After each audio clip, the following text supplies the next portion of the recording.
ಕೃಷ್ಣ. ಎರಡನೇ ಪಾತ್ರದಲ್ಲಿ ಆಂಡಾಳ್ ಪ್ರಪಂಚದ ಜನರನ್ನು ಸಂಬೋಧಿಸಿ ಈ ಮಾರ್ಗಳಿ ವ್ರತವನ್ನು ಹಿಡಿಯುವ ರೀತಿ ಹೇಳಿದ್ದಾರೆ. ಹಾಲ್ಗಡದಲ್ಲಿ ಮಲಗಿರುವ ನಾರಾಯಣನ ಪರಮ ಪಾದದ ವೈಭವ ಹಾಡೋಣ. ಘೃತ ಕ್ಷೀರ ಒಲ್ಲೆ, ನಯನಾಂಜನ ಕೇಶ ಪುಷ್ಪ ಒಲ್ಲೆ, ಮುಂಜಾನೆ ನೀರರಥಕ್ಕೆ ಹೋಗೋಣ. ಗಾಯ ಮಾಡುವ ಮಾತುಗಳು ಬೇಡ, ಕೇಳಿದವರು ಕೇಳದವರಿಗೂ ಭಿಕ್ಷೆ ದಾನ ಮಾಡೋಣ. ಹೀಗೆ ಈ ವ್ರತವನ್ನು ಆಚರಿಸೋಣ.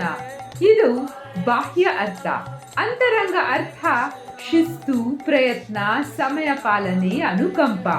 ಇಂದ್ರಿಯ ತೃಪ್ತಿಯ ಬಾಹ್ಯ ಅಲಂಕಾರಗಳ ತಡೆದು ಭಗವಂತನನ್ನು ಒಲಿಸಲು ಏಕಾಗ್ರತೆಯನ್ನು ಅಭ್ಯಾಸ ಮಾಡೋಣ ಎಂದು ಆಂಡಾಳ್ ಹೇಳುತ್ತಾರೆ. ಹರೇ ಕೃಷ್ಣ.